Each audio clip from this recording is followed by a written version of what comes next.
Hi, this is Bruce, and today what we're going to look at doing is adding modals to our photo galleries. So modal is, let me just see if I can find one here.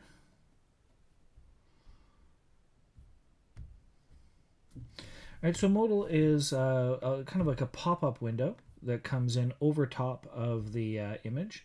So you can see if I click on, or over top of the entire page.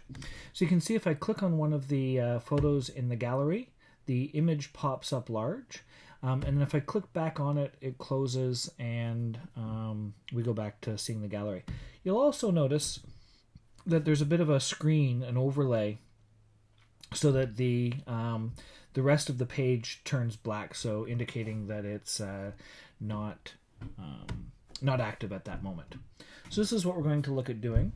On our class website, you'll notice I've got some instructions, but I thought it would be worthwhile to do a quick video to show you kind of how it all gets put together.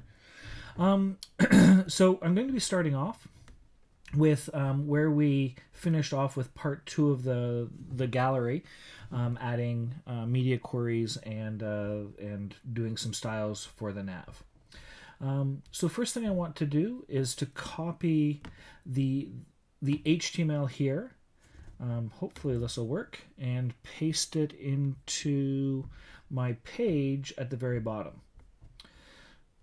So there's my footer, right? There's the div that opens up the grid for the entire page. So this is going to be outside of the grid. We don't need it inside the grid. And then I've pasted the modal. So you can see I've got a section here with a class of modal, and we'll get rid of the closed for now. We're going to want it to start open. Inside there I've got a figure, so very similar to how I've got things here. And I've got a fig caption, and let's start with, and so in here you should put in one of your images. I'm going to put in the loon image from before. So if I save that and upload it, and I'll need to upload this as well, make sure I've connected that properly, Modal 3, yeah. And then if we look at part 3 modals, there you go. So we can see the modal element down here at the bottom. It's full size and not part of the grid at all.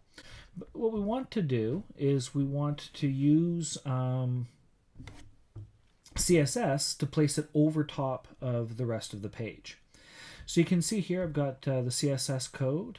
So let me just copy this.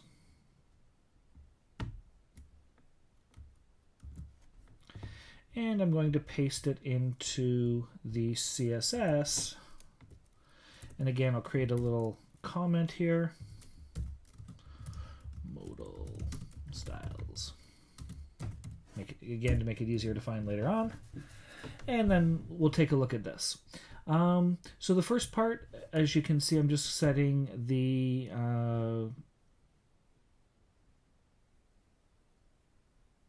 modal image. I don't need that because I've already got that above. I'm setting the modal image width to 100% so it fills up the screen. After that, I'm setting the modal position to fixed and making it 50% from the top and 50% from the left, and then 50%. And then I'm translating it, or I'm moving it back 50%, so it should start top and left as well. So what this does is it recenters an image. It's an old school trick for centering images. After that, I can set the width of the image, including a max width, and I'll talk about z-index right now. And then I've set a z-index of 1100. So the z-index is like your stacking layers in Illustrator or Photoshop. So the higher the number, the more towards the surface the elements are. So by setting it to such a high number, it's unlikely that we have 1,000 elements on our page. Therefore, this should be above all elements, even if we add hundreds of photos. We can talk about this afterwards. We're not really using it for now. And well, let's take a look at see if that works, and we'll come back and we can look at some other stuff in a sec. So now you can see you've got the modal, the image coming up on top in that position, and with any luck, as we resize the page, you can see the modal also resizes. You can also see in the background that I've got the modal overlay, right? So that's this part or this div right here. And I've set its index to 1,000, so just below, well, 100 levels below the actual modal. I've positioned it to fill up the entire page, so the position is fixed, starts at the top left-hand corner, and has a width and height of 100% each.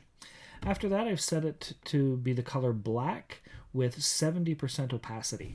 So obviously, if I set this to 90% opacity, and then you can see it's much blacker or blacks out the background even more. Let's set it back to 70 for now. Okay. And then you can also see here that so the trick is, well, how do we get that to load? Well, what we're going to do is we're going to use some JavaScript to change some classes.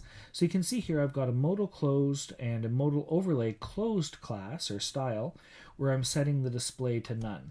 So let's look at what happens if in my modal I set the class to closed, and in the modal overlay I set it to closed as well. And if I refresh, no more modal.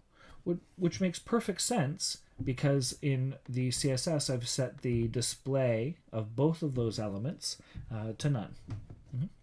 So now the trick is going to be how can we create or how can we add some JavaScript that will open and close the modal. Well, for that, what I'm suggesting for now anyway, you just copy this JavaScript here. And we're going to create a new file. So you can see here in my gallery, I've got my CSS, and I've got, you'll only have one possibly, but I've got one for each version. And then I've got my index. I'm working on this one. Again, you'll only have one. And then I've created a folder called JS for JavaScript. And in there, I'm going to add my index, and I'm going to call it part 3 modals dot JavaScript. And then I'm going to paste all that JavaScript, save it, upload it, and now I'm going to link it to my page. So right at the very bottom of the page, after everything else is already loaded, I'm going to add a script tag, and I'm going to set the source of the script tag to that file. So JavaScript, and then you can see it's index part 3 modals.js. So if your photo gallery is just index, then I would just set this to index, or you can even set it to gallery if that works for you, whatever your folder name is as well. So now that I've linked the script, or I've added the script to my HTML page and uploaded it, this should be working. Maybe. Maybe not. Okay, so let's go see. I think I might have to make a couple of changes. Yeah, so if I click on the photo, nothing is happening. So let's take a look at the JavaScript.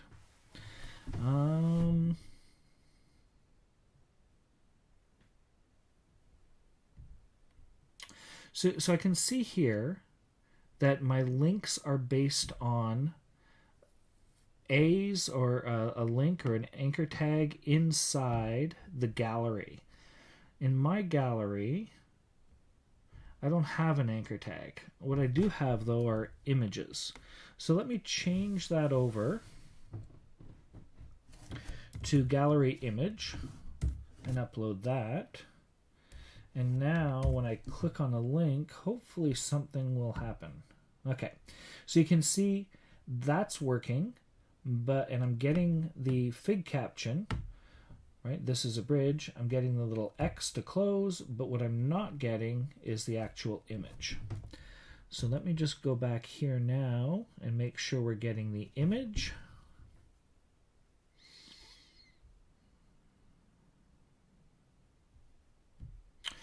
So here's the selector where I'm adding all the event listeners. There's my event listener, the click.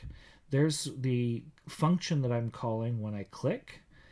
Here is the, whoa, where'd that go?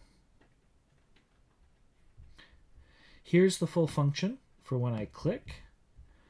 And so I'm getting the selected image. But what I'd like to get is not the link, but the source, src, of that image. And now if we come back here and refresh, there we go, and click on an image, then you can see it's giving us the name of the image, and the image is showing up. I'll make this available online as well, but essentially there are two things we needed to change. We needed to change the A to an image here, and we needed to add the source, or the src, to the this statement to get our selected image. Turn this off, and if we refresh it one last time, we should see we can click on the images and they load full screen, click on them again, and they close, and we can go back to our gallery. The good thing is, if we do go back and add some more images, we shouldn't have to worry about changing any of the JavaScript or the CSS. All the same rules and user interactions will apply. So I hope this helps.